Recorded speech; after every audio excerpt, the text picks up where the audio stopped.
بنیادی طور پر یہ تمام کیفیات و علامات جو ہیں وہ ایک ذہنی بیماری یا ڈپریشن کی ہیں، جس کی وجہ سے یہ مختلف قسم کی کیفیات و علامات ظاہر ہوتی ہیں۔ کسی کو خوف کی کیفیت لاحق ہوتی ہے، کسی کو زیادہ رونا آتا ہے، اور کسی کو جو ہے نیند نہیں آتی، یا اگر نیند آ بھی جائے تو ذہن کے اندر وہی کارگزاری چلتی رہتی ہے، وہی باتیں جو دن کے اندر کی ہوتی ہیں یا سوچا ہوتا ہے وہی تمام باتیں دماغ کے اندر جو ہے گردش کرتی رہتی ہیں، یعنی دماغ مسلسل جو ہے ان کا ورک کرتا رہتا ہے۔ تو یہ تمام چیزیں ایسی ہیں جو کہ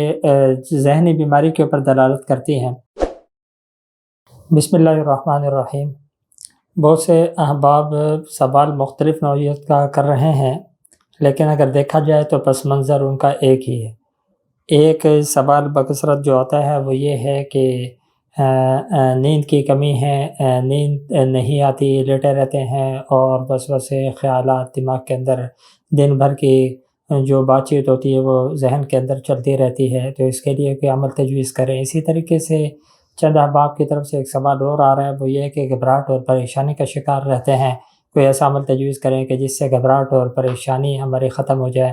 اسی طریقے سے ایک صاحب کا اور سوال ہے کہ میری ہارٹ بیٹ جو ہے وہ بہت بڑھ جاتی ہے، اور اس کی وجہ سے جو ہے میرے کو کافی پریشانی کا سامنا کرنا پڑتا ہے، تو کوئی عمل ہو جس کی وجہ سے میرا ہارٹ بیٹ جو ہے وہ کنٹرول میں رہے۔ تو کہنے کو جو ہے یہ تین الگ الگ سوالات ہیں، لیکن دیکھا جائے تو ان کا ماخذ جو ہے وہ ایک ہی ہے۔ بنیادی طور پر یہ تمام کیفیات و علامات جو ہیں وہ ایک ذہنی بیماری یا ڈپریشن کی ہیں، جس کی وجہ سے یہ مختلف قسم کی کیفیات و علامات ظاہر ہوتی ہیں۔ کسی کو خوف کی کیفیت لاحق ہوتی ہے، کسی کو زیادہ رونا آتا ہے، اور کسی کو جو ہے نیند نہیں آتی، یا اگر نیند آ بھی جائے تو ذہن کے اندر وہی کارگزاری چلتی رہتی ہے، وہی باتیں جو دن کے اندر کی ہوتی ہیں یا سوچا ہوتا ہے وہی تمام باتیں دماغ کے اندر جو ہے گردش کرتی رہتی ہیں، یعنی دماغ مسلسل جو ہے ان کا ورک کرتا رہتا ہے۔ تو یہ تمام چیزیں ایسی ہیں جو کہ ذہنی بیماری کے اوپر دلالت کرتی ہیں۔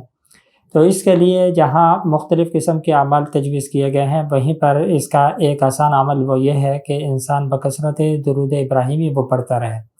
درود ابراہیمی زیادہ پڑھنے سے دماغی جو امراض ہوتے ہیں، کیفیات و علامات ہوتی ہیں، اس کے اندر کافی کمی آ جاتی ہے۔ اسی طریقے سے اس کا دوسرا جو عمل بیان کیا جاتا ہے وہ یہ ہے کہ انسان باوضو رہنے کی زیادہ صحیح اور کوشش کرے۔